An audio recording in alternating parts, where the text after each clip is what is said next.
서울 강남, 아니 대한민국 최상위 재벌가에서 나 강서윤을 모르는 사람은 없다. 태성중공업의 가장 유약하고 존재감 없는 맏며느리. 시아버지가 일찍 세상을 떠난 후 시어머니 정숙희 회장은 철권 통치로 그룹 전체를 장악하며 무소불위의 권력을 휘둘렀다. 내 남편 박태주는 장남이라는 이유로 지난 15년간 그룹에서 뼈 빠지게 일만 했다. 현장 영업팀장부터 시작해 전무자리에 오르기까지 온갖 더럽고 굳은 일은 다 도맡아 하고 남들이 친 사고까지 뒤집었었다. 하지만 해외에서 돈이나 펑펑 쓰며 사고만 치고 다니는 시동생 태환이 시어머니의 사랑을 독차지하는 것을 결코 이길 수 없었다. 시어머니의 칠순 잔칫날. 평창동 저택에서 열린 그 화려한 연회에서 시어머니는 정재계 인사들과 가문 어르신들이 모두 모인 가운데 보란듯이 폭탄 선언을 했다. 그룹 대표이사직과 핵심 경영권, 그리고 의결권 있는 지분 62% 전부를 시동생 태환에게 물려주겠다고 말이다. 그녀는 우리 부부가 상가집게처럼 절망하며 무너져 내릴 거라 착각했다. 하지만 태준이 천천히 박수를 칠 때 그의 눈바닥 깊은 곳에서 번뜩이던 포식자 특유의 서늘한 살기는 미쳐보지 못했다. 그녀가 그토록 애지중지하며 막내 아들에게 쥐어준 것은 결코 화려한 재벌가의 왕관이 아니었기 때문이다. 그것은 바로 서울구치소로 직행하는 편도 티켓이었다. 이야기가 본격적으로 시작되기 전에 먼저 구독과 좋아요를 눌러주시고 댓글로 지금 어디서 이 이야기를 듣고 계신지 알려주세요. 여러분이 계신 모든 곳에 행복이 깃들기를 바랍니다. 자, 이제 편안한 마음으로 제 이야기에 귀 기울여 주세요. 달궈진 프라이팬 위에서 기름이 지글지글 날카로운 비명을 질렀다. 펄펄 끓는 콩기름 한 방울이 내 손등 위로 튀었고 순식간에 시뻘건 물집이 부풀어 올랐다. 하지만 나는 미간조차 찌푸리지 않은 채 계란물을 입힌 명태전을 기계적으로 뒤집을 뿐이었다. 주방의 환풍기가 웅웅거리며 무겁게 돌아가고 있었지만 내 머리카락과 옷, 심지어 영혼 깊숙한 곳까지 절여진 그 역겨운 기름 냄새는 결코 빨아들이지 못했다. 10월의 어느 주말. 뼛속까지 시린 서울의 가을비가 평창동 저택의 통유리창을 매섭게 때리고 있었다. 시어머니 정숙희 회장에 다가오는 칠순 잔치와 곧이어 열릴 가문 합동 제사를 준비하느라 나는 이 뜨거운 기름판 앞에서 무려 5시간째 꼼짝도 하지 못하고 있었다. 허리를 찌르는 통증은 마치 녹슨 톱이 내 척추를 조금씩 아주 천천히 썰어대는 것만 같았다. 두 다리는 이미 감각을 잃고 마비되어 싱크대 모서리에 간신히 몸을 기대고 서 있어야 했다. 그때 거실에서 까르르 거리는 경쾌한 웃음소리가 들려왔다. 주방의 미닫이 문을 뚫고 들어온 그 소리는 마치 얼음장같이 차가운 바늘이 되어 내 고막을 찔렀다. 동서인 이주아였다. 서울에서 내로라 하는 고위 관료 집안 출신인 그녀는 지금 이 순간에도 이번 시즌 샤넬 신상 투피스를 빼입고 이탈리아제 최고급 가죽 소파에 우아하게 다리를 꼬고 앉아 있을 것이다. 그녀는 다즐린 홍차가 담긴 찻잔을 든 채 시어머니 귓가에 대고 온갖 아양을 떨며 평소 바늘로 찔러도 피 한 방울 안 나올 것 같은 시어머니의 입에서 흡족한 웃음이 터져나오게 만들고 있었다. 형님, 전 아직 멀었어요. 반쯤 열린 문틈 사이로 이주아의 목소리가 흘러들어왔다. 한껏 오만하고 나른한 특유의 콧소리였다. 어머, 어머니. 형님도 참 유별나셔. 그냥 가사 도우미 아주머니들 시키면 될 걸 굳이 본인이 하겠다고 고집을 부리시잖아요. 온 집안에 기름 냄새 진동하는 것 좀 봐. 저 이 재킷 어제 파리에서 비행기 타고 막 날아온 건데. 나무 뒤집개를 쥐고 있던 내 손가락에 바짝 힘이 들어갔다. 너무 꽉 쥔 나머지 손가락 마디마디가 핏기 하나 없이 새하얗게 질려버렸다. 시어머니가 콧방귀를 뀌었다. 노골적인 경멸이 가득 담긴 목소리였다. 그 물건이 뭘 알겠니?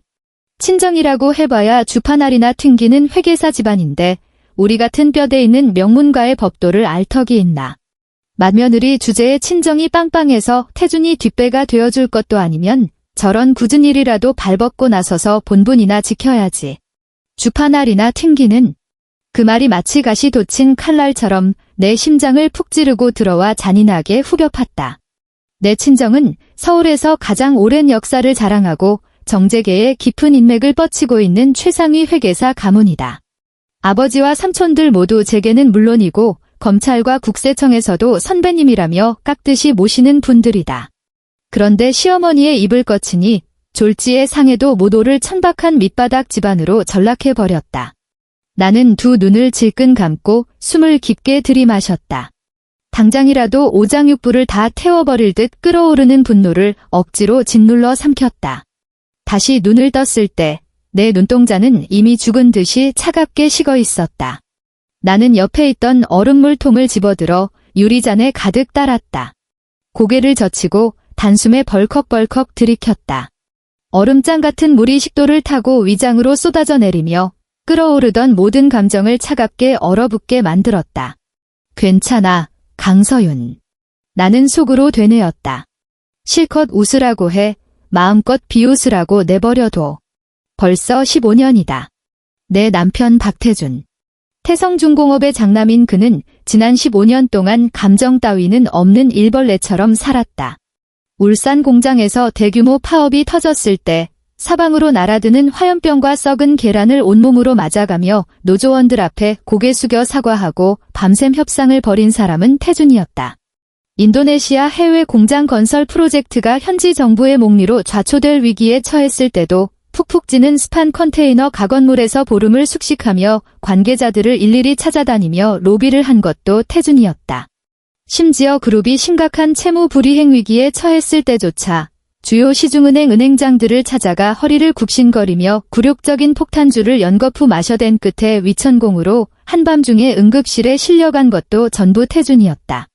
까다롭고 더럽고 아무리 발버둥 쳐도 빛이 안 나는 온갖 뒤치다꺼리는 모두 태준이 묵묵히 도맡아 처리했다.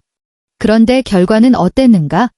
프로젝트가 성공하거나 위기가 진화되고 나면 시어머니는 기다렸다는 듯이 성대한 기자회견을 열었다.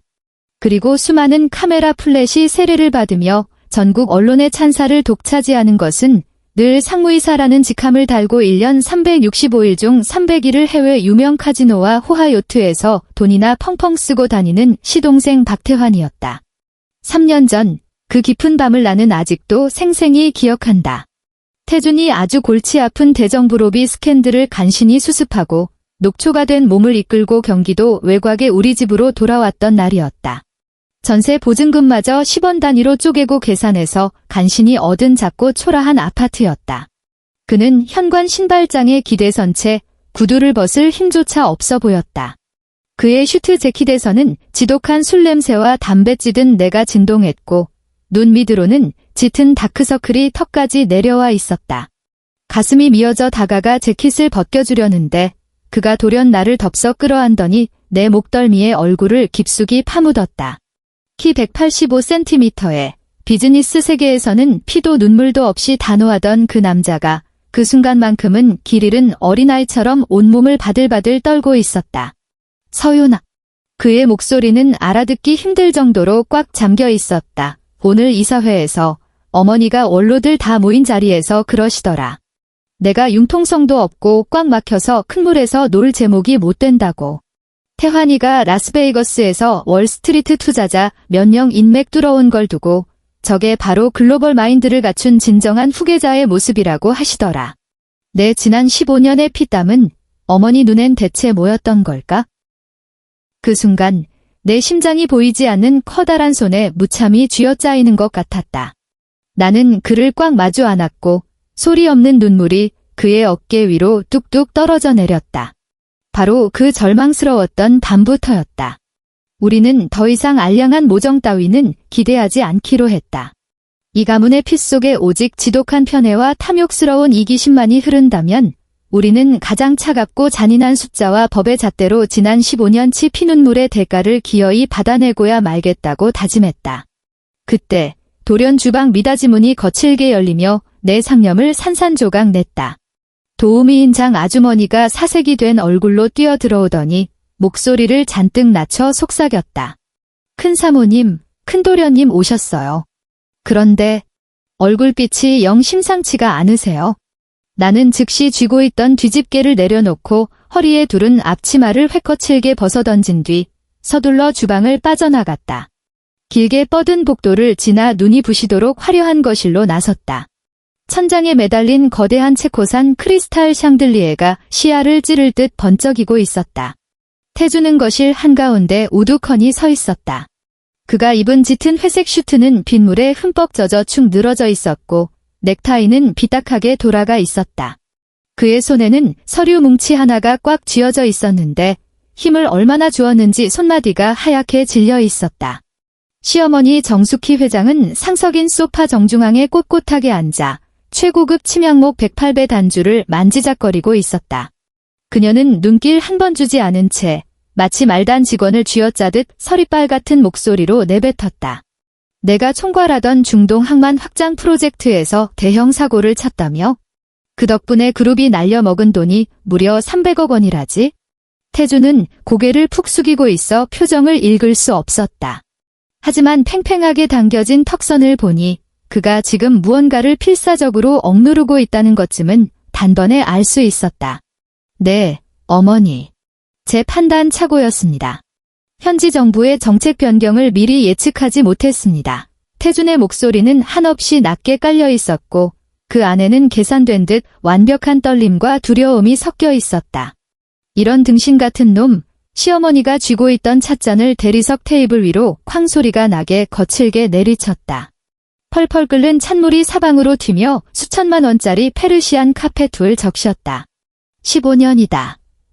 15년 동안 몸뚱이 굴려 힘쓰는 거 말고 내 놈이 할 줄 아는 게 대체 뭐가 있어? 300억. 내 동생 태환이가 해외에서 피똥 싸가며 겨우겨우 끌어온 투자금을 내 놈이 그따위로 허무하게 말아먹어? 이주아가 옆에서 입을 틀어막으며 과장된 비명을 질렀다. 어머나 세상에.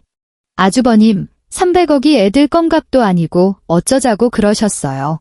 우리 태환씨. 지난달에 그룹 해외 시장 개척하겠다고 고열에 시달리면서도 링거 맞아가며 접대 다녔단 말이에요.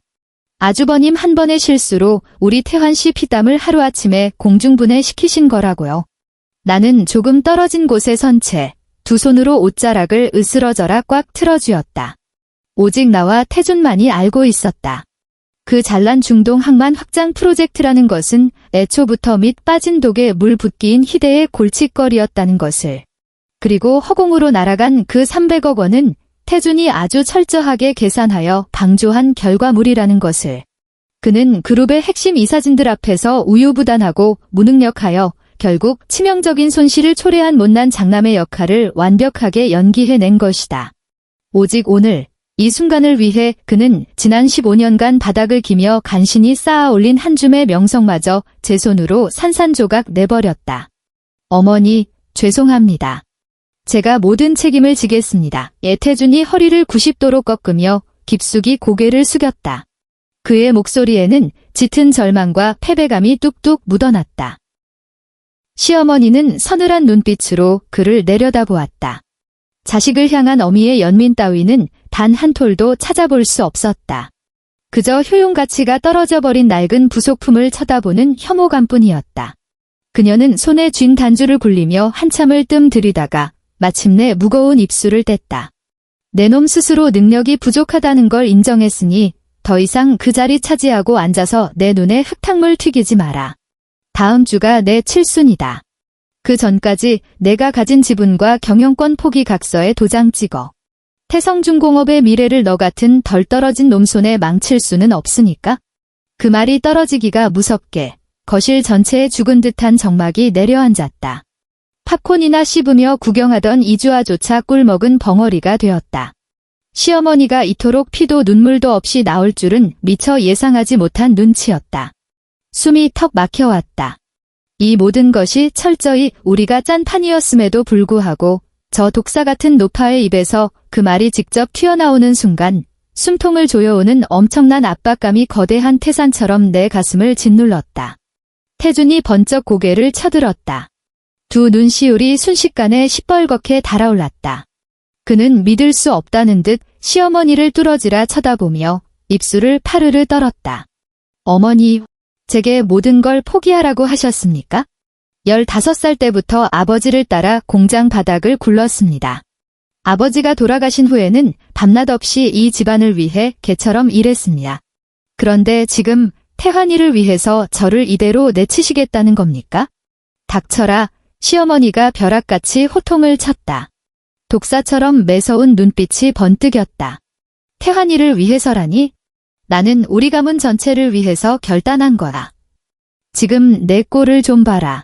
재벌가 장남다운 기백이 눈꼽만치라도 남아있는지. 도장 찍으라면 잔말 말고 찍어. 이게 다 집안의 평화를 위한 거니까. 내 놈이 알량한 체면이라도 챙기고 싶다면 순순히 물러나. 내가 더 험한 꼴 보이기 전에. 태준의 어깨가 툭 하고 무너져 내렸다. 마치 조종하는 줄이 뚝 끊겨버린 마리오네트 인형 같았다. 붉어진 눈가에서 굵은 눈물방울이 흘러내려 최고급 카페트 위로 속절없이 떨어졌다. 그는 두 눈을 질끈 감고 완전히 무너져 내린 애처로운 목소리로 쥐어짜듯 말했다. 알겠습니다. 어머니. 도장 찍겠습니다. 어머니가 원하신다면요. 그 처참한 몰골을 내려다보며 시어머니의 입꼬리가 마침내 미세하게 비틀려 올라갔다. 흡족한 비웃음이었다. 그녀는 이 못난 장남에 대한 마지막 경계심마저 완전히 거두어들였다. 그녀의 오만한 눈에 박태주는 이미 척추뼈가 부러진 채 길바닥에 나앉은 유기견에 불과했다. 더 이상 어떤 반항도 할 수 없는 완벽한 패배자. 하지만 그녀는 미쳐보지 못했다. 태준이 몸을 돌려 현관 쪽으로 걸어 나오는 순간 핏발이 서 있던 그의 두 눈에서 슬픔과 절망이 거짓말처럼 싹 씻겨 내려갔다는 것을. 그리고 그 자리에 북극의 빙하처럼 서늘하고 시퍼런 살기가 번뜩이기 시작했다는 것을. 그것은 영악한 사냥꾼이 자신이 파놓은 덫에 제 발로 걸어 들어오는 먹잇감을 내려다볼 때나 짓는 지독하게 잔인한 눈빛이었다. 3일 뒤 깊은 밤. 나와 태주는 24평짜리 좁아터진 아파트 서재에 나란히 앉아 있었다. 창밖으로는 비 내리는 서울의 네온 사인이 번쩍이고 있었다. 마치 인간의 끝없는 탐욕을 비웃는 수많은 눈동자들 같았다. 책상 위에는 철저하게 암호화된 노트북 한 대가 놓여 있었다. 모니터에서 뿜어져 나오는 서늘한 푸른 빛이 태준의 날카로운 턱선을 스산하게 비추었다. 나는 얼음이 가득 담긴 물 2잔을 들고 다가가 한 잔을 그의 손 닿는 곳에 내려놓았다. 유리잔 표면에 맺힌 물방울이 주르륵 미끄러져 책상 위로 톡 하고 희미한 소리를 내며 떨어졌다. 친정회계법인 팀에서 방금 최종 데이터 크로스 체크를 끝냈어. 나는 의자를 빼고 그의 곁에 바짝 붙어 앉았다. 내 목소리는 속삭이듯 작았지만 그 안에는 15년간 억눌러왔던 짐승 같은 전율이 터져나오기 직전이었다. 태주는 아무 말 없이 길고 단단한 손가락으로 키보드를 빠르게 두드렸다. 화면 위로 수백 페이지에 달하는 숨긴 파일 하나가 떠올랐다. 첫 페이지에는 굵은 글씨로 태성중공업 및 핵심 계열사 자금 흐름에 관한 정밀 감사 보고서라고 선명하게 적혀 있었다. 이것은 단순한 종이 쪼가리가 아니었다. 태성중공업 전체를 오만한 시어머니 정숙희 회장과 그 구제불능 시동생 놈을 뼛가루조차 남지 않게 날려버릴 초정밀 핵폭탄이었다. 지난 5년간 태주는 그룹 재무와 계열사 간 자금 거래를 총괄하는 자신의 직위를 교묘하게 이용하여 마치 실체가 없는 유령처럼 그룹의 가장 은밀한 재무망을 소리 없이 헤집고 다녔다. 그리고 나는 친정에 방대하고 끈끈한 회계사 인맥을 총동원했다. 아버지가 직접 차출한 대한민국 최고 수준의 조세 전문 회계사 3명을 은밀히 투입하여 길고도 숨막히는 데이터 퍼즐 맞추기를 쥐도 새도 모르게 진행해 온 것이다. 모니터 위로 숫자들이 쉴 새 없이 스크롤되어 올라갔다. 그 한 줄 한 줄이 끔찍할 만큼 치명적이었다. 태환이가 마카오랑 라스베이거스 VIP 룸에서 날려먹은 천문학적인 도박빚, 그리고 해외에서 벌인 그 미친놈의 투자 손실을 메꾸느라 어머니는 재무이사까지 매수해서 지난 3년 동안 핵심 계열사 3곳의 재무제표를 밥 먹듯이 조작했어. 태준의 목소리는 일기예보를 읽듯 건조했지만 마우스를 거머쥔 그의 손등에는 시퍼런 핏줄이 터질 듯 튀어나와 있었다. 화면 맨 아래 최종적으로 합산된 숫자를 확인한 순간 나는 침을 꿀꺽 삼킬 수밖에 없었다. 1조 2천억 원. 무려 1조 2천억 원이라는 막대한 그룹 운전 자금이 온갖 기상천외한 명목으로 횡령되고 텅텅 비워졌다. 그뿐만이 아니었다. 그들은 영국령 버진아일랜드에 세운 5개의 페이퍼 컴퍼니를 통해 상상을 초월하는 규모의 불법 자산 도피와 조세포탈까지 저질렀다. 지금의 태성중공업은 겉으로 보기엔 서울 강남 테헤란로의 마철로를 통째로 꿰차고 있는 잘나가는 대한민국 굴지의 재벌이다. 하지만 그 화려한 껍데기를 한꺼풀만 벗겨내면 이미 천문학적인 부채에 짓눌려 현금 흐름이 완전히 박살난 빈 깡통에 불과했다. 손가락으로 가볍게 툭 치기만 해도 이 거대하고 견고해 보이는 모래성은 순식간에 와르르 무너져 내릴 것이다. 모든 증거의 사슬은 완벽하게 묶였어. 빠져나갈 구멍은 단 하나도 없어. 나는 손을 뻗어 태준의 차가운 손등을 지그시 덮었다. 차명 계좌 이체 내역, 이중 계약서, 해외 계좌 거래 명세서까지 전부 문서화해서 묶어뒀어. 게다가 당신한테 불똥이 튈 만한 연결고리는 우리 팀이 아주 깔끔하게 다 지워버렸고. 태준이 고개를 돌려 나를 바라보았다. 바닥을 알 수 없는 깊고 검은 호수 같은 눈동자였다. 서윤아, 두렵지 않아? 그가 내 손을 휙 뒤집어 뼈가 으스러질 듯 꽉 움켜쥐었다. 이 서류가 세상의 빛을 보는 순간 서울 한복판에 진도 9짜리 지진이 터지는 거야. 박씨 집안은 문자 그대로 멸문지화를 당할 거고 우리 역시 2번 다시 돌아갈 다리가 끊어지는 거라고. 나는 그를 똑바로 마주 보았다.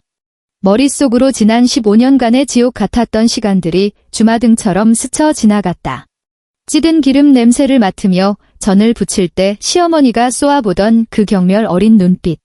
제사상에 과일 접시 하나 잘못 놓았다는 이유로 조상들 위패 앞에서 무려 3시간 동안이나 무릎을 꿇고 벌을 받아야 했던 수모. 태준이 위천공으로 피를 토하며 병상에 누워있을 때 일정에 차질이 생겼다며 수화기 너머로 악다구니를 퍼붓던 시어머니의 그 소름 끼치는 냉혹함. 명절이나 가족 모임 때마다 그 잘난 친척들이 우리 부부를 향해 던지던 벌레만도 못한 동정과 조롱 섞인 시선들. 나는 싸늘하게 코웃음을 쳤다. 그리고 그의 손을 맞잡고 더욱 세게 올감했다. 난 그 인간들이 덜 고통스럽게 죽을까 봐. 그게 제일 두려운데 내 목소리에는 나 자신조차 섬뜩해질 만큼 지독한 도끼가 서려 있었다. 내일 아침 해가 뜨자마자 이 서류는 익명 제보자의 이름으로 서울중앙지검 반부패수사부 부장검사의 책상 한가운데에 정확히 배달될 거야. 겉표지에는 아주 친절하게 포스트잇도 붙여줄 생각이야. 재벌가의 천문학적인 조세포탈 및 특정 경제범죄 가중처벌 등에 관한 법률 위반 혐의. 증거가 차고 넘치니 즉각 구속영장 청구를 권고한다고 말이지. 태주는 몇 초간 내 얼굴을 뚫어지라 쳐다보았다. 이내 그의 입꼬리가 아주 천천히 호를 그리며 올라가더니 보는 이의 간담을 서늘 며칠 뒤 시어머니의 개인 집무실. 태성중공업 본사 최상층 막힐 정도로 사치스럽게 꾸며져 있었다. 거대한 최고급 자단목 책상 뒤에 정숙희 회장이 꼿꼿이 앉아 있었다. 그녀의 등 뒤로는 흠잡을 데 없는 맞춤 정장을 빼입은 그룹 법무팀 소속 수석 변호사 2명이 호위무사처럼 버티고 서 있었다. 공기 중에는 숨통을 옥죄는 살벌한 압박감이 짓누르고 있었다. 태주는 책상 맞은편의 가죽 소파에 앉아 있었다. 나는 그의 아내라는 자격으로 그저 그의 등 뒤에 그림자처럼 서 있는 것만 허락되었다. 두툼한 서류 뭉치 하나가 책상 위를 미끄러져 태준의 코앞으로 다가왔다. 재산 및 경영권 포기 각서. 겉표지에 굵게 박힌 그 글자들이 마치 염라대왕의 호출장처럼 내 2 눈을 시퍼렇게 찔러댔다. 읽어봐라. 시어머니의 목소리에는 높낮이조차 없었다. 마치 제 배 아파 낳은 자식이 아니라 길바닥으로 내쫓을 거렁뱅이를 대하는 듯한 태도였다. 내가 여기 도장만 찍으면 태성중공업과 모든 계열사의 지분, 재산 상속권, 그리고 경영권까지 전부 깨끗하게 포기하는 거다. 대신 앞으로도 박씨 가문 장남이라는 허울 좋은 타이틀은 유지하게 해주마. 매달 재단에서 생활비도 꼬박꼬박 꽂아줄 테니 너희 부부 경기도 구석에서 입에 풀칠하고 사는 데는 지장 없을 거다. 나는 태준의 뒤에 선 채 고개를 푹 숙이고 비릿한 피맛이 배어 나올 때까지 아랫입술을 으스러져라 꽉 깨물었다. 태준이 덜덜 떨리는 손을 뻗어 그 서류를 집어들었다. 그의 손끝이 종이 가장자리를 쓸어내리며 미세한 바스락 소리를 냈다. 그가 첫 페이지를 넘기고 빼곡하게 인쇄된 법률 조항들을 훑어내려갔다. 어머니, 태준의 목소리는 사막을 며칠은 헤맨 사람처럼 쩍쩍 갈라져 있었다. 정말 모정이라는 게 눈꼽만큼도 없으신 겁니까? 제가 이 각서에 사인하는 순간 저는 완전히 발가벗겨져 쫓겨나는 것과 다름없습니다. 어디서 감히 어미 앞에서 정을 운운해. 시어머니가 책상을 콱 내리쳤다. 칼날처럼 날카로운 눈빛이 태준을 난도질했다. 이건 다 가문의 미래를 위한 결단이다.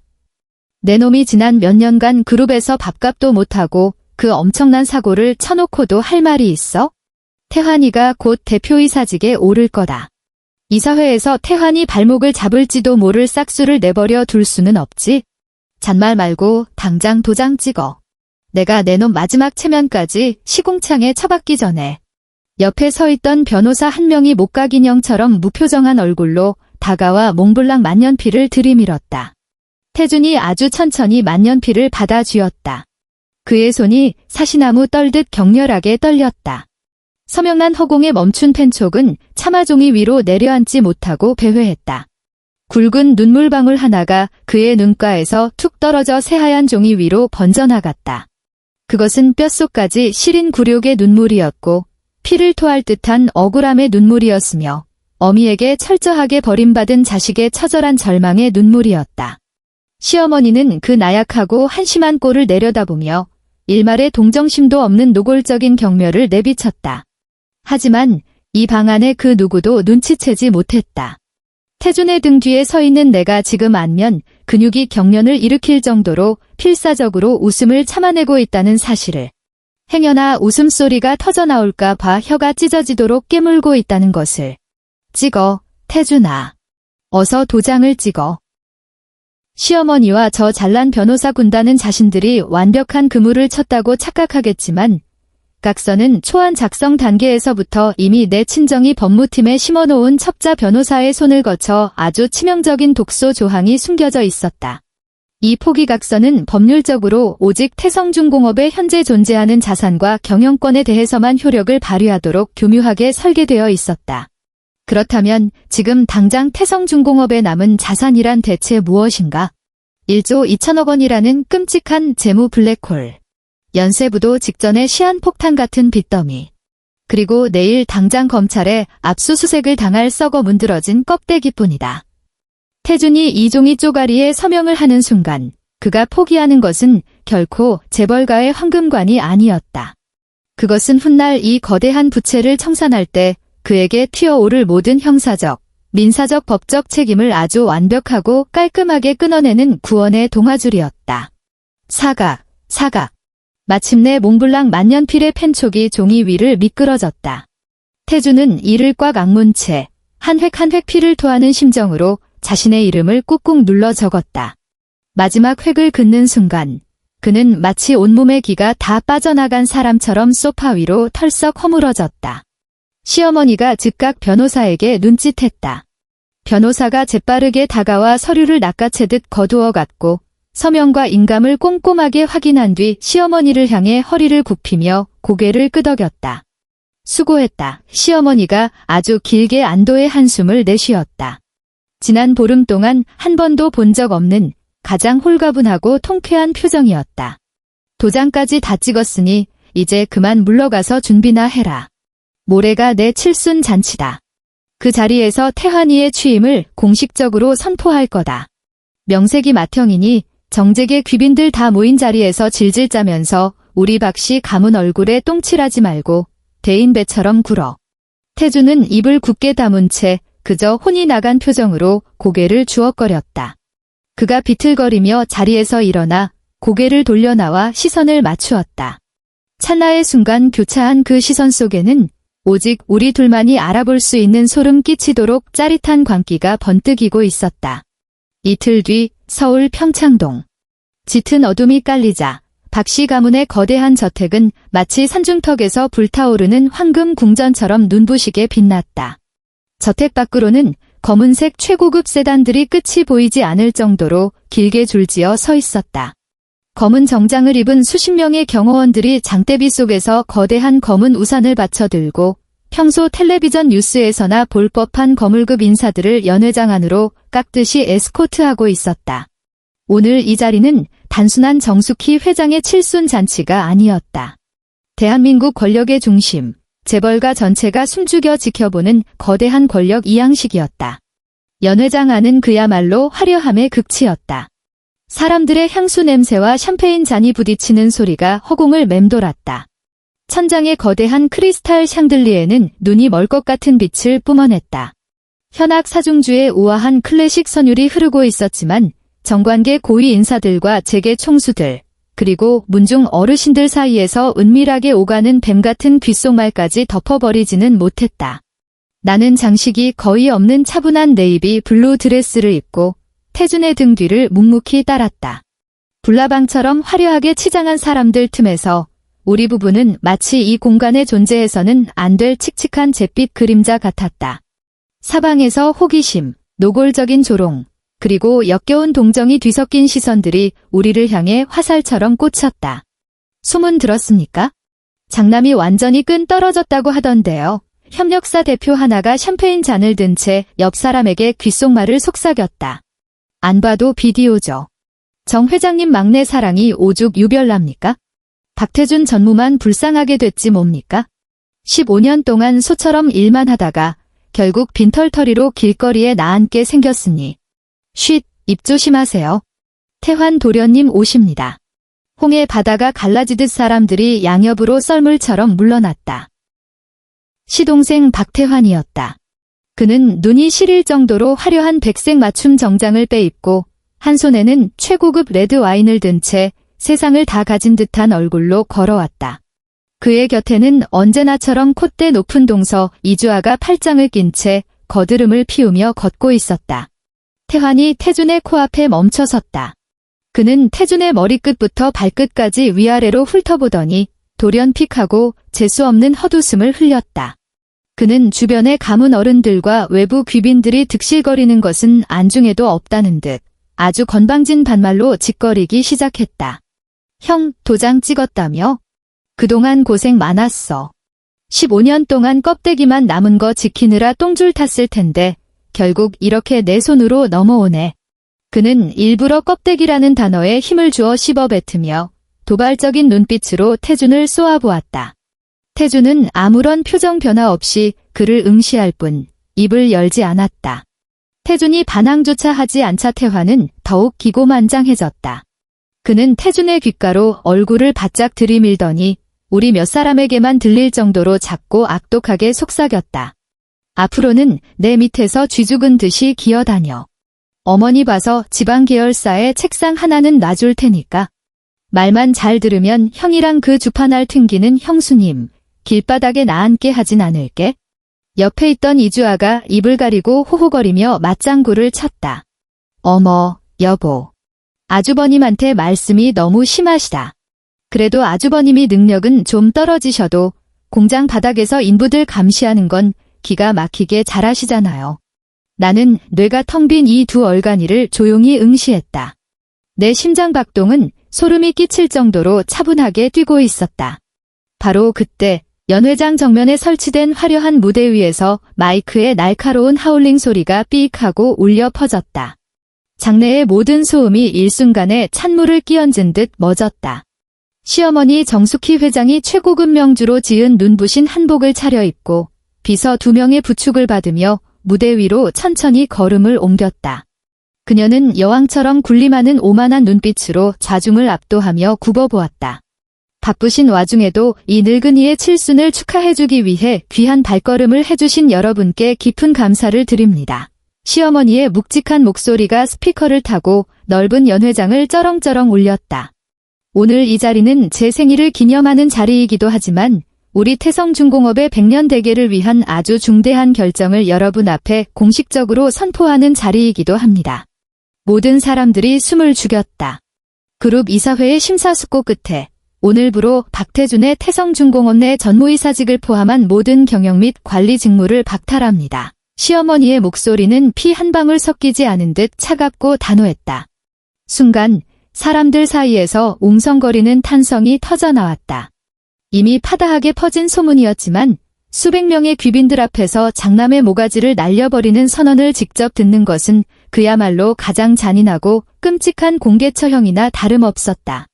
시어머니는 장래의 동요 따위는 아랑곳하지 않고 목소리를 한껏 높여 선언했다.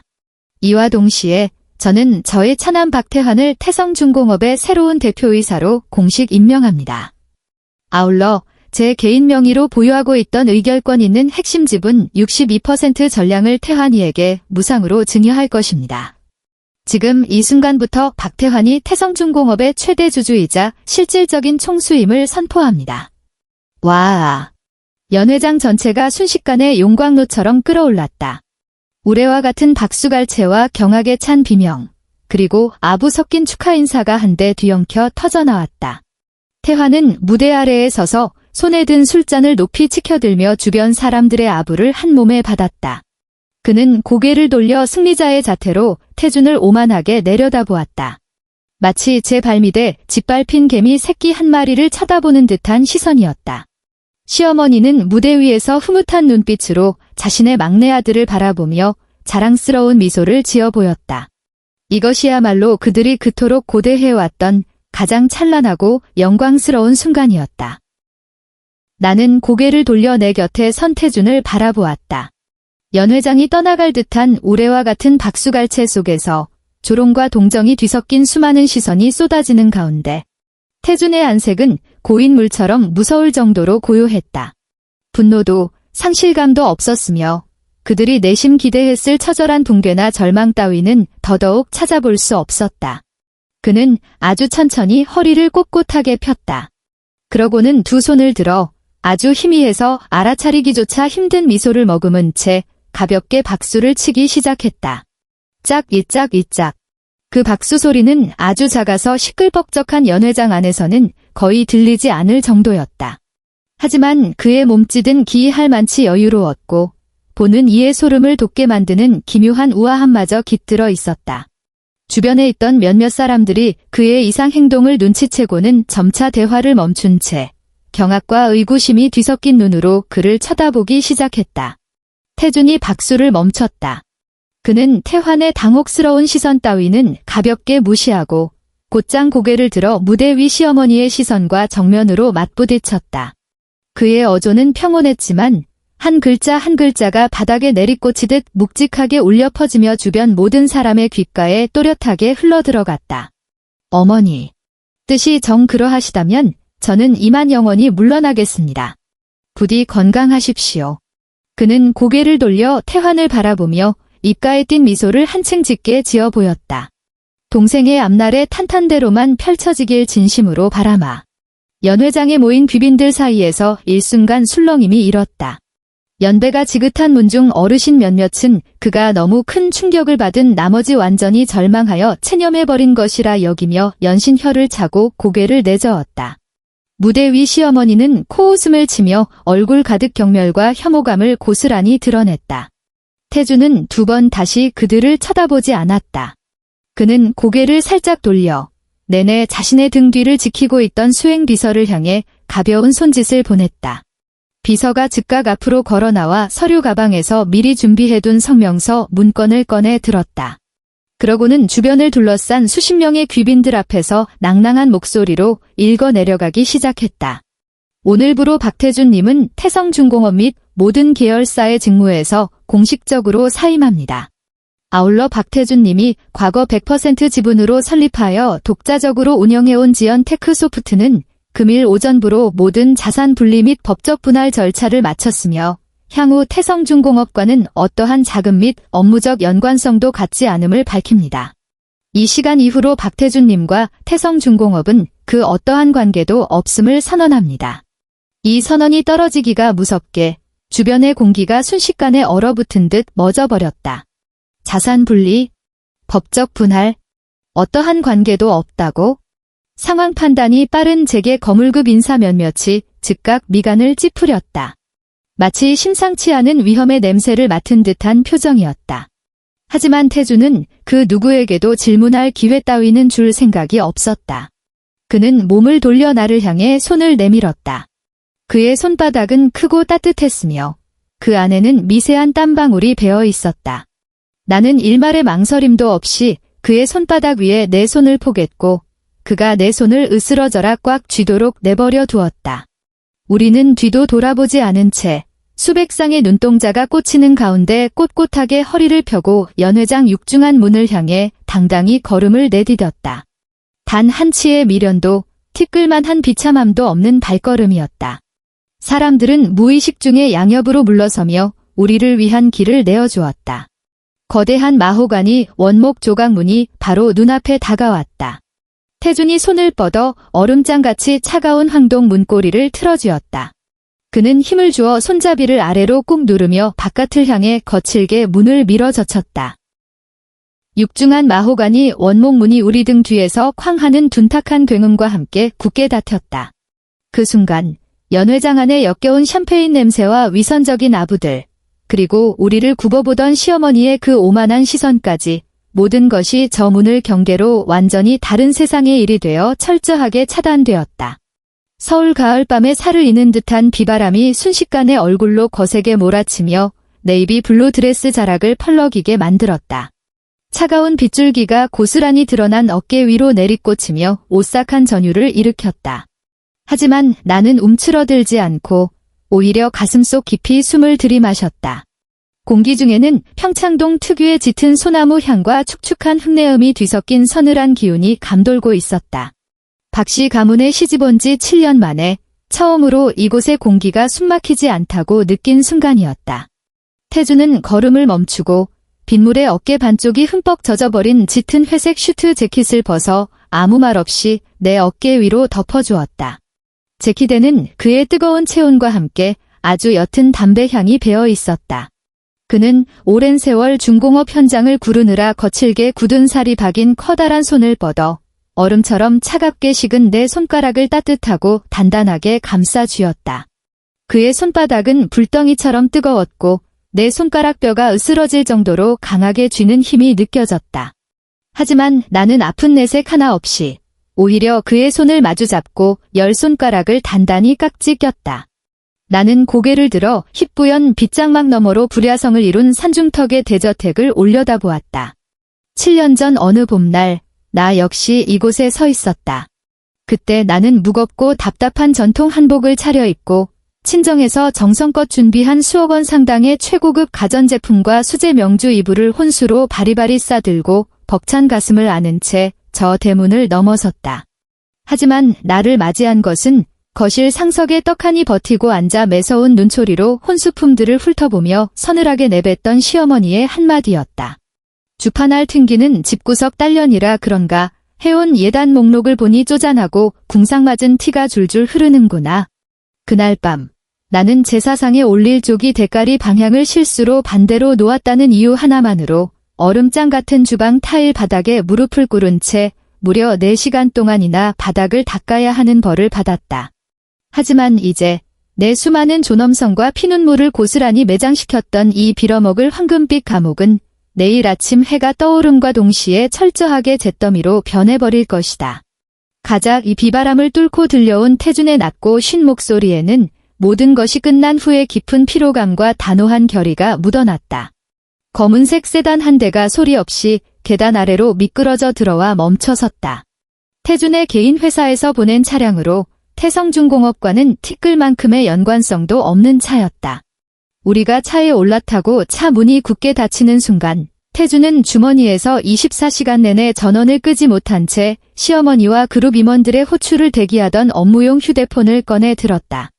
그는 화면 위로 여전히 쉴 새 없이 쏟아지는 부재중 전화와 메시지 알림창들을 내려다보며 입꼬리를 차갑게 비틀어 올렸다. 그러고는 일말의 망설임도 없이 전원 버튼을 꾹 눌러 끄고는 유심칩을 뽑아냈다. 창문을 징징 내린 그는 지난 15년간 자신의 목을 옥죄던 굴욕과 족쇄의 상징인 그 작은 금속 조각을 서울의 억수 같은 장대비 속으로 휙 내던져 버렸다. 나 역시 내 휴대폰을 꺼내들어 똑같은 행동을 반복했다. 검은 세단은 유령처럼 비 내리는 밤거리로 미끄러져 들어가 인천국제공항을 향해 맹렬하게 질주하기 시작했다. 차 안은 와이퍼가 규칙적으로 유리를 닦아내는 소리만이 들릴 정도로 고요했다. 나는 태준의 넓은 어깨에 머리를 기댄 채 그의 힘차고 묵직한 심장 박동 소리를 들으며 천천히 두 눈을 감았다. 15년의 뼈를 깎는 인내, 7년의 지독했던 굴욕이 마침내 오늘 밤을 기점으로 완벽한 마침표를 찍는 순간이었다. 우리는 지금 하와이로 떠난다. 재벌도, 끔찍한 제사도, 끝없는 핍박과 멸시도 없는 그 평화로운 해변으로 가서 대한민국 재계 전체를 집어삼킬 거대한 쓰나미가 덮쳐오기를 조용히 기다릴 것이다. 24시간 뒤 미국 하와이, 호놀룰루. 태평양의 따스한 바닷바람이 반쯤 열린 통유리 창을 타고 호텔 펜트하우스 안으로 밀려 들어왔고 새하얀 쉬폰 커튼이 햇살을 받으며 기분 좋게 나부꼈다. 테이블 위에는 얼음을 띄운 샴페인 2잔이 놓여 있었고 황금빛 액체 속에서 촘촘한 기포들이 끊임없이 솟아오르며 미세한 탄산 소리를 내고 있었다. 나는 부드러운 실크 가운을 걸친 채 맨발로 푹신한 양탄자 위를 밟고 서 있었다. 두 손에는 태블릿 PC가 들려 있었는데 극도의 흥분감으로 인해 손끝이 파르르 떨려왔다. 화면에서 뿜어져 나오는 눈부신 빛이 내 동공에 고스란히 맺혀 있었다. 그곳에서는 지금 한국 KBS 방송국의 아침 특별 속보가 실시간으로 흘러나오고 있었다. 화면 속 서울의 하늘은 당장이라도 무너져 내릴 듯 잿빛으로 짓눌려 있었다. 태성중공업 본사의 상징과도 같던 거대한 마천루 앞은 그야말로 아수라장이 되어 있었다. 눈이 시리도록 붉고 푸른 경광등을 번쩍이는 검찰청 압수수색 차량 수십 대가 빌딩의 출입구들을 빈틈없이 틀어막고 있었다. 냄새를 맡고 벌떼처럼 몰려든 수백 명의 취재진들은 마치 피냄새에 굶주린 상어떼처럼 무거운 카메라를 어깨에 맨 채 미친 듯이 앞으로 밀고 당기며 아우성을 쳤다. 짙은 남색 바람막이를 입은 압수수색 수사관들이 무표정한 얼굴로 길게 줄을 서서 회계 장부와 하드디스크가 가득 담긴 파란색 플라스틱 압수 상자들을 끊임없이 빌딩 밖으로 실어나르고 있었다. 나는 화면에서 한시도 눈을 떼지 못한 채 숨소리조차 죽였다. 현장 기자의 악을 쓰는 듯한 고함 소리와 함께 카메라 앵글이 요동치기 시작했다. 빌딩의 회전 유리문이 건장한 체격의 법정 경위 2명에 의해 거칠게 열어젖혀졌다.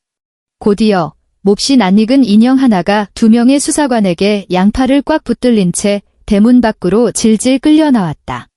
다름 아닌 내 시동생, 취임한 지 채 24시간도 지나지 않은 태성중공업의 대표이사 박태환이었다.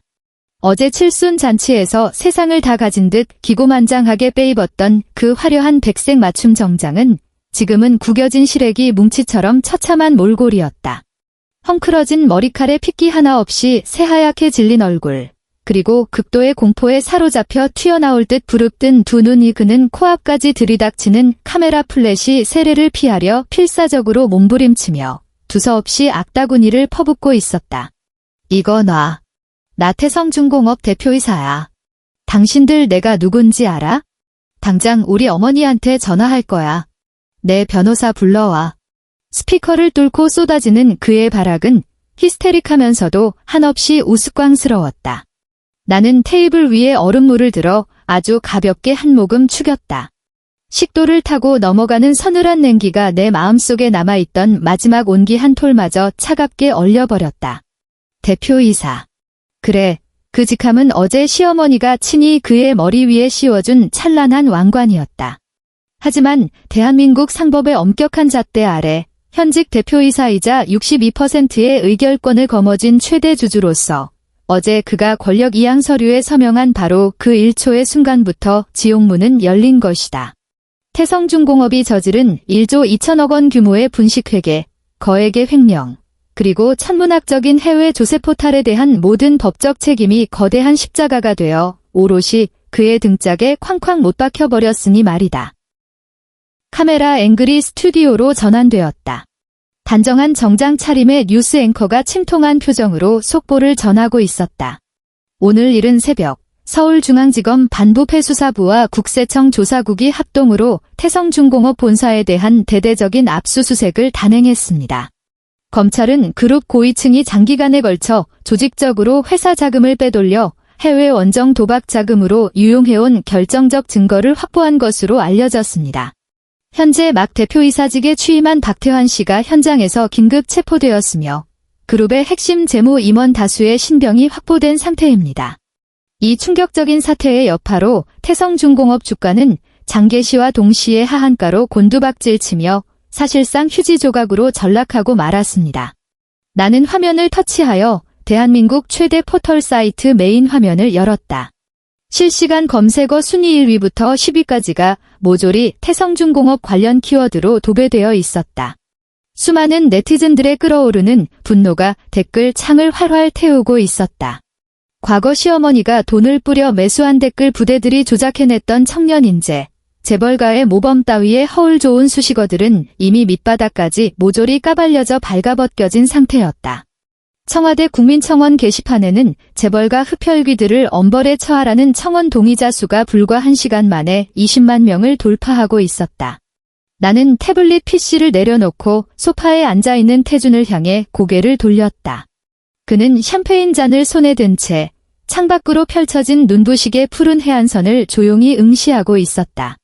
쏟아지는 햇살 아래 드러난 그의 엽서는 그 어느 때보다 단단하고 견고해 보였다. 뉴스 속보가 흘러나오는 와중에도 그는 속눈썹 하나 까딱하지 않았고 그저 고개를 뒤로 젖혀 잔에 남은 샴페인을 단숨에 들이켰다. 지난 15년간 그는 굴욕과 피눈물이 뒤섞인 쓴 잔을 수도 없이 삼켜내야 했다. 그리고 오늘 마침내 그가 들이킨 이 잔에는 승리의 달콤함이 짙게 배어 있었다. 스마트폰을 집어들자 친정에서 심어둔 법무팀 핵심 내부자로부터 전송된 암호화된 문자 메시지가 화면에 떠올랐다.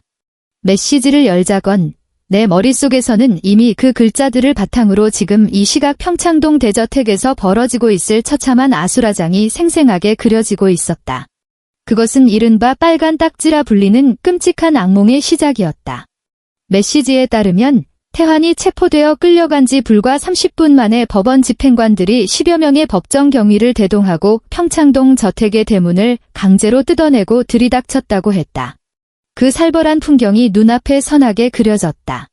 시어머니 정숙희 회장은 수백만 원짜리 실크 잠옷차림에 산발을 한 채 거실 한가운데 서서 궁지에 몰린 늙은 짐승처럼 미친 듯이 비명을 질러댔을 것이다.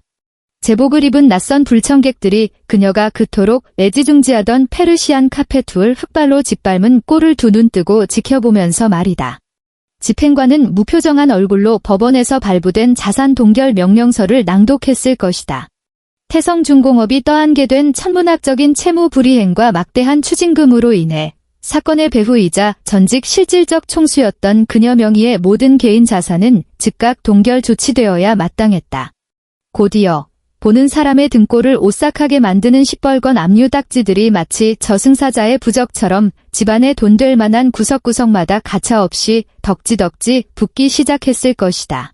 내게는 감히 앉을 자격조차 주지 않았던 그녀의 보물 1호, 이탈리아제 최고급 가죽 소파 위에도, 경매장에서 수십억을 호가하며 낙찰받아온 고려 청자 위에도, 그녀의 침실에 떡하니 자리 잡고 있던 금괴와 부동산 등기 권리증으로 가득 찬 거대한 금고 위에도, 심지어 그녀가 부를 과시하기 위해 들여놓았던 주방의 수천만 원짜리 양문형 최고급 냉장고 위에도 여지없이 시뻘건 딱지가 내려앉았다.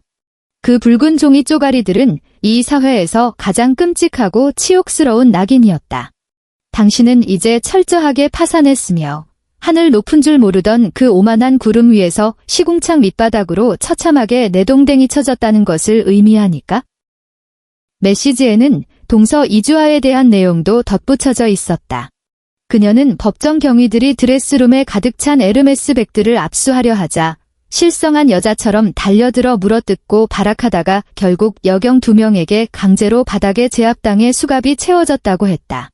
그녀가 그토록 콧대를 세우며 자랑하던 고위 관료 친정집은 검찰이 전면적으로 개입한 이 희대의 스캔들 앞에서 불똥이 튈까 두려워 그녀의 전화조차 받지 않고 철저히 외면해버린 상태였다.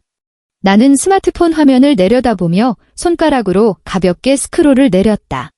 이 비상용 휴대폰의 수신 차단 목록에는 300통이 넘는 부재중 전화 기록이 고스란히 쌓여 있었다. 전부 단 하나의 번호에서 걸려온 것들이었다. 과거 내 연락처 목록에 어머니라는 이름으로 저장되어 발신자 번호가 뜰 때마다 내 위장을 쥐어짜는 듯한 경련을 일으키게 만들었던 바로 그 번호. 지금 이 순간 그녀가 얼마나 뼈저린 절망의 늪에 빠져 있을지 안 봐도 훤했다. 그녀의 오만한 자존심은 산산조각 났고 눈에 넣어도 아프지 않을 막내 아들은 쇠고랑을 찼으며 평생을 긁어모은 재산에는 시뻘건 압류 딱지가 도배되었다. 이성을 잃고 벼랑 끝에 몰린 그녀는 쓰레기통에 내다버리듯 가차없이 내쳤던 맏아들에게 미친 듯이 전화를 걸어대며 마지막 썩은 동아줄이라도 붙잡으려 발버둥 쳤을 것이다. 하지만 수화기 너머로 들려오는 것은 오직 차갑고 기계적인 안내 음성뿐이었으리라. 고객님의 전원이 꺼져 있어 소리샘으로 연결됩니다. 나는 비릿한 코웃음을 치며 그 암호화된 메시지를 영구 삭제해버린 뒤 스마트폰을 테이블 위로 툭 던져놓았다. 불과 몇 달 전 추석 무렵이었다. 시어머니는 김장철도 아닌데 겨울에 먹을 김치가 없다는 말도 안 되는 핑계를 대며 연일 계속된 고된 노동으로 끊어질 듯 아파오는 내 허리를 억지로 펴게 만들고는 마당에서 무려 500포기의 배추를 씻게 만들었다. 얼음장 같은 지하수의 두 손은 꽁꽁 얼어붙어 쩍쩍 갈라졌고 터진 상처에서 흘러나온 핏물이 흙탕물과 뒤섞여 하수구로 흘러내려갔다. 그런데도 그녀는 돌계단 위에 꼿꼿이 서서 따뜻한 쌍화차를 손에 든 채 나를 벌레 보듯 내려다보며 잔인하게 내뱉었다. 집안일 하나 제대로 못하는 꼬락서니를 보니 대를 이을 핏줄 하나 못 낳고 우리 박씨 가문대를 끊어먹지. 그때의 그녀는 꿈에도 상상하지 못했을 것이다. 박씨 가문의 미래를 철저하게 박살내고 숨통을 끊어놓은 장본인이 바로 그녀 자신이라는 사실을. 시간은 손가락 사이를 빠져나가는 모래알처럼 기다림의 초조함과 짜릿한 쾌감 속에서 어느덧 훌쩍 흘러갔다. 6개월 뒤 살갗을 파고드는 꽃샘 추위와 함께 서울에 다시 봄이 찾아왔다. 여의도의 벚꽃이 흐드러지게 피어났고 매서운 바람에 흩날린 연분홍빛 꽃잎들이 서울중앙지방법원 앞에 차가운 아스팔트 도로 위를 눈꽃처럼 뒤덮고 있었다. 나는 군더더기 없이 깔끔하게 떨어지는 눈에 띄는 브랜드 로고 하나 없는 검은색 맞춤 트렌치 코트를 입고 커다란 선글라스를 낀 채 법원 맞은편 도로에 정차된 검은색 마이바흐 뒷좌석에 앉아 있었다. 차창이 아주 조금 내려가 있었고 법원 밖에서 들려오는 시끌벅적한 소음이 내 귓가로 선명하게 흘러들어왔다. 오늘은 바로 태성중공업 게이트의 최종 선고 공판이 열리는 날이었다. 내 곁에 앉은 태준의 무릎 위에는 얇고 가벼운 노트북 한 대가 놓여 있었다. 모니터 화면에는 법원이 방금 전산망을 통해 공개한 판결문 요지서가 띄워져 있었다. 박태환. 특정경제범죄 가중처벌 등에 관한 법률 위반, 즉 업무상 배임, 횡령 및 조세포탈 혐의가 모두 유죄로 인정되어 징역 7년의 실형 및 불법 수익금 전액 추징을 선고함에 태준의 목소리는 감정의 동요 하나 없이 마치 지루한 회의록을 읽어 내려가듯 몹시 건조했다. 나는 고개를 돌려 법원 정문을 응시했다. 이내 흑빛 수의를 입은 죄수 몇 명이 교도관들에게 둘러싸여 밖으로 끌려 나왔다. 가장 앞장서서 걸어 나오는 자는 다름 아닌 박태환이었다. 그가 그토록 폼을 잡고 다니던 포마드 머리는 흉측하고 짧은 까까머리로 밀려 있었고 두 눈은 퀭하게 파였으며 광대뼈만 앙상하게 튀어나와 있었다. 양손에 무거운 수갑을 찬 그는 교도관들에게 거칠게 떠밀리며 호송버스 안으로 처박혔다. 사방에서 카메라 플래시가 번쩍였고 기자들은 그의 죄목을 큰 소리로 외쳐댔다. 그는 고개조차 들지 못한 채 마치 시궁창 쥐새끼처럼 잔뜩 웅크리고 있었다. 그리고 어머니는 태준의 시선이 화면 아래로 조금 내려갔고 그의 어조에 마침내 아주 미세한 떨림이 묻어났다. 모든 사건의 배후이자 주동자이나 피고인이 고령인 점, 그리고 재판 과정에서 태환이 실무적인 범죄 행위의 대부분을 본인의 단독 범행으로 떠안은 점을 참작하 징역 3년에 집행유예 5년을 선고함. 아울러 향후 어떠한 기업의 경영관리에도 영구히 관여할 수 없도록 취업 제한을 명함. 나는 선글라스를 벗고 깊게 숨을 들이마셨다. 차 안에는 은은한 최고급 가죽향이 감돌고 있었다. 나는 조용히 두 눈을 감고 이 완벽한 평온함을 만끽했다. 대한민국 재계를 호령하며 아나무인으로 굴던 거대한 공룡 태성중공업은 감당할 수 없는 부채를 이기지 못하고 지난달 법원으로부터 공식적인 파산 선고를 받았다. 강남 노른자위 땅을 차지하고 있던 화려한 본사 사옥과 핵심 계열사 공장들은 모조리 법원의 강제 경매 절차에 붙여졌다. 그리고 바로 어제 태주는 지난 6개월 동안 미친 듯이 사세를 확장하며 막강한 현금 동원력을 갖춘 지연테크소프트의 이름으로 시장 가치의 3분의 1도 채 되지 않는 헐값에 태성중공업의 가장 핵심적인 생산 기술과 알짜배기 공장 부지, 그리고 탄탄하게 구축된 글로벌 공급망 전체를 단숨에 낙찰받았다. 그는 썩어 문드러진 부실 채권과 불법 자산들은 아주 칼같이 도려내어 버리고 돈이 되는 알짜배기들만 다시 긁어 모아 지연중공업 테크놀로지라는 완전히 새로운 법인을 설립했다. 발목을 잡고 늘어지던 멍청한 동생도 없고 머리 꼭대기에 앉아 이래라 저래라 간섭하던 편집증적인 어머니도 사라졌다.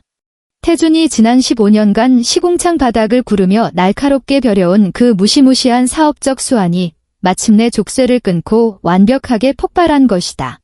불과 몇 달 만에 그는 대한민국 재계에서 가장 주목받는 신흥 권력자로 떠올랐고 썩어 빠진 기존 재벌가의 판도를 완전히 뒤집어 엎어버렸다.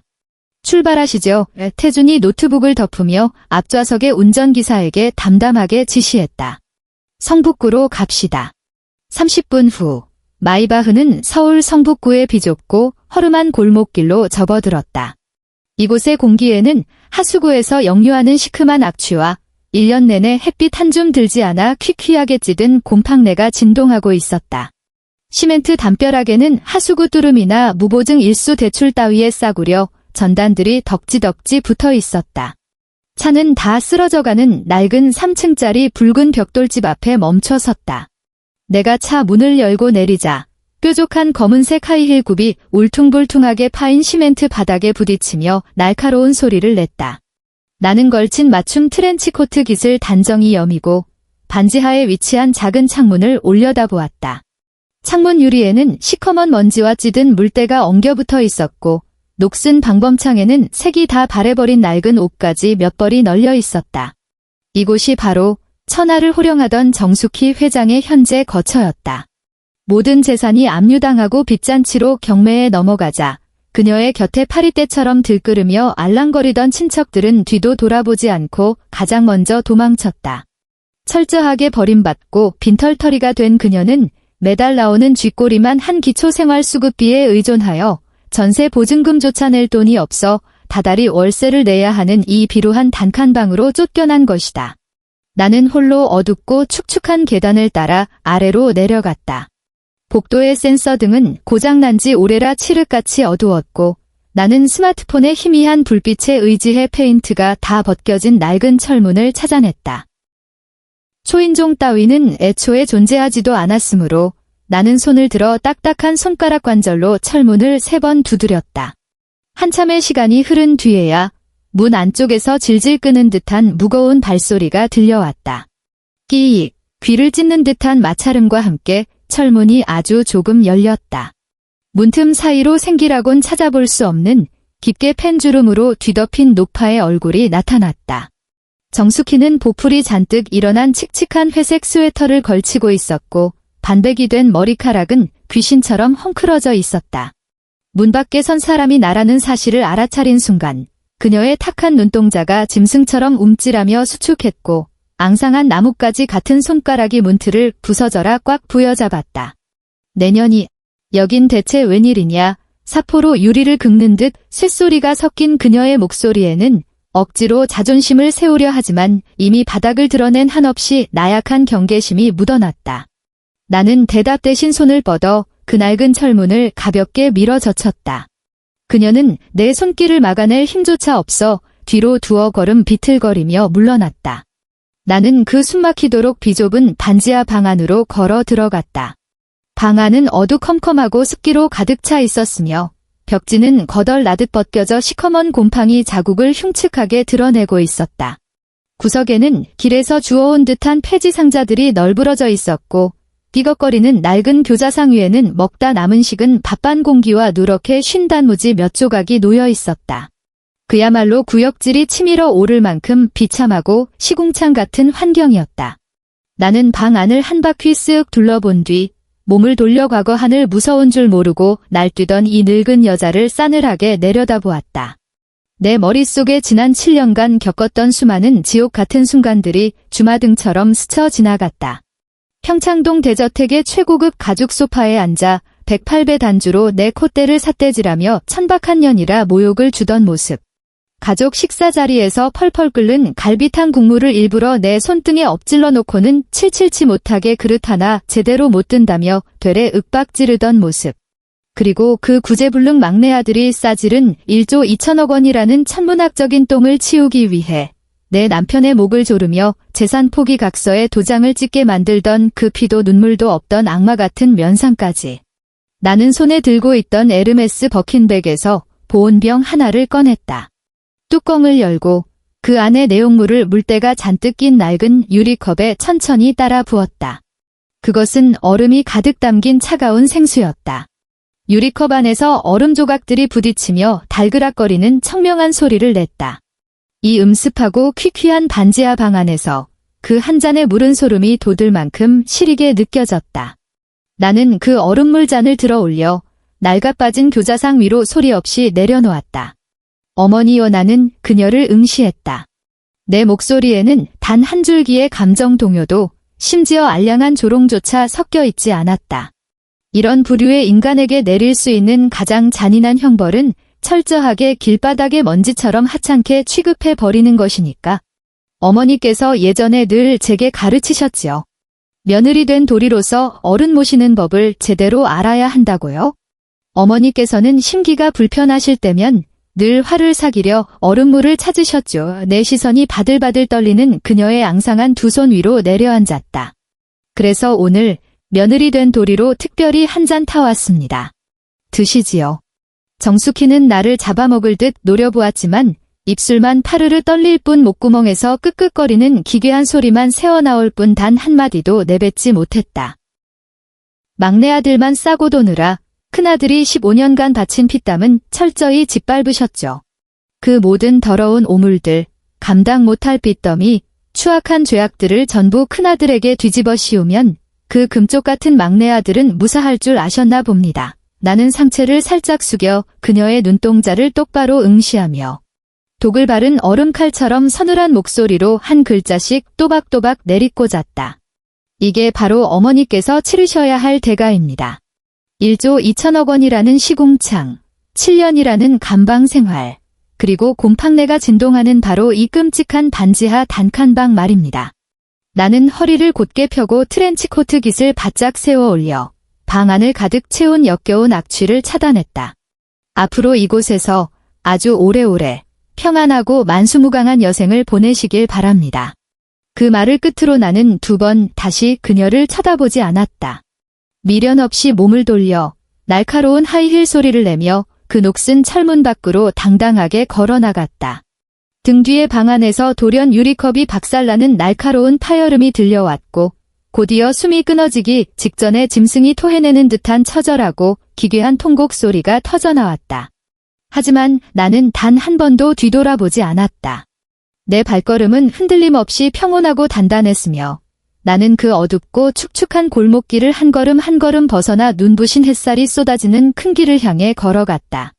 1개월 뒤 서울 강남구 지연중공업 테크놀로지 본사 사옥 최상층. 거대한 통유리창 너머로 서울의 가장 화려하고 역동적인 전경이 한눈에 내려다 보였다. 한강은 쏟아지는 햇살을 받아 황금빛 비늘처럼 반짝거렸고 수많은 마철로들이 빽빽한 강철 숲을 이루며 이 땅 위에 우뚝 솟아 있었다.